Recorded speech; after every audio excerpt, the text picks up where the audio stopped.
বছরের বাংলাদেশের চলমান দূরের কথা একটা মানুষও পাবেন না। জুলাইকে যদি আপনারা বিক্রি করে দেন, জুলাইয়ের শহীদদের রক্তের সাথে বেইমানি করেন, তাহলে মনে রাখেন জানা যায় লোক পাবেন না। এখন আমরা এটা বললে আপনারা কষ্ট পাবেন, এরপর কারো না কারো তো বলতে হবে, একজন দুজন মানুষও তো বলতে পারতে হবে। এই যে বিএনপি আজকেও একটা বড় প্রোগ্রাম করেছে চিরকুনি সম্মেলন কেন্দ্রে শহীদদের নিয়ে, অসাধারণ, আমরা এটা অ্যাপ্রিসিয়েট করি।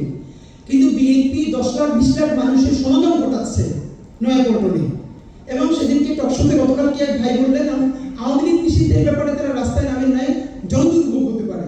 তো আওয়ামী লীগ নিষিদ্ধের ব্যাপারে রাস্তায় নামেন নাই, সালাউদ্দিন ভাই গিয়ে প্রধান উপদেষ্টাকে গিয়ে বলে এসেছেন আওয়ামী লীগ নিষিদ্ধ করতে চাই।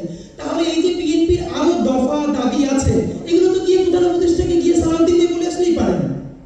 তাহলে লাখ লাখ মানুষ করে তারুণ্য সমাবেশ করার কি দরকার? যেদিন আজহার ভাই মুক্তি পেলেন জামাতের, সেদিন সারা ঢাকা ব্লক হয়ে গেছে বিএনপির তারুণ্য সমাবেশের লক্ষ লক্ষ মানুষ, ওইদিকে শাহবাগে জামাতের প্রোগ্রাম, সারা ঢাকা তো স্টার্ট হয়ে গেছে।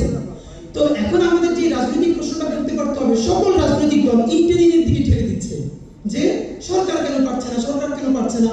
ভেরি ওয়েল, সরকার কেন পারছে না এটা তো সরকারকে আমরা সবাই মিলে ছাইমিকে ধরবো।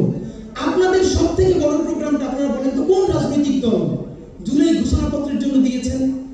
কোন রাজনৈতিক দল জুলাই সনদের জন্য সব থেকে বড় প্রোগ্রামটা দিয়েছেন? আপনারা সকালে বলবেন এক কথা, দুপুরে মানে খুবই ডিপ্লোম্যাটিক কথাবার্তা বলছেন, পলিটিশিয়ানদের যেটা হইতে হয়, এটা আমরা অস্বীকার করছি না। কিন্তু আপনাদেরকে একটা কথা বলে রাখি,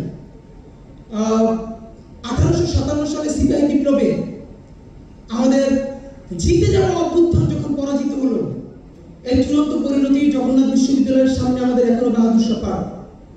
আমাদের অসংখ্য বিপ্লবীকে গাছের সাথে ফাঁসি দেওয়া হয়েছে এবং দিনকে দিন ঝুলিয়ে রাখা হয়েছে এই জন্য যাতে মানুষ কোনোদিন ব্রিটিশদের বিরুদ্ধে আর বিপ্লব করবার সাহস না পায়।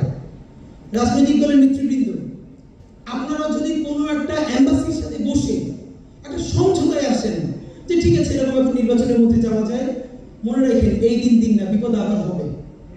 3, 4, 5, 7 বছর পর আপনাদের উপরে ওই জুলুমের খড়গ আবার নেমে আসবে। কিন্তু আপনাদেরকে বাঁচানোর জন্য আগামী 100 বছরের বাংলাদেশের চলমান দূরের কথা একটা মানুষও পাবেন না। আর জুলাইকে যদি আপনারা বিক্রি করে দেন, জুলাইয়ের শহীদদের রক্তের সাথে বেইমানি করেন, তাহলে মনে রাখেন জানা যায় লোক পাবেন না।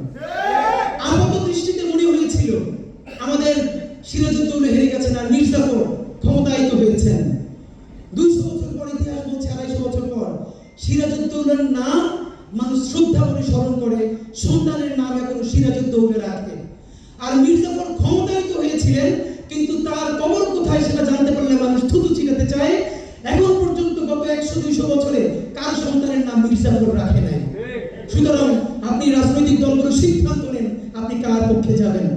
আপনি যদি কোনো এম্বাসির সাথে বসে প্রেসারেও আপনি পড়েন, আপনারা ভাবেন একমাত্র উপরে আল্লাহর অসীম সাহায্য ছাড়া আপনারা কি জামাত কোনদিন ভেবেছে এটিএম আজহারের ভাইয়ের মতো মানুষ স্বাধীন মুক্ত আকাশে ঘুরবে? বিএনপি কি কোনদিন, আমি বিএনপি এই কথাগুলো কেন বলে না তাদের অ্যাক্টিভিস্টরা? 1.5 বছর আগেও হাসিনা বলেছে তারেক রহমান সাহেবকে যে বেটা পারলে দেশে আয়। আর এখন আল্লাহ এমন দিন এনে দিয়েছেন জুলাইয়ের উসিলায়, তারেক রহমানের সময় এসেছে, বাংলাদেশ এসে বলবে হাসিনা রে আমার দেশে আইতে বলছি, আমি আইছি, পারলে তুই এবার দেশে আয়। একনল অ্যাডভান্সড হাইজিন সোপ, এবার জীবাণু ধুলাবালি ঘাম ক্লিন বোল্ড।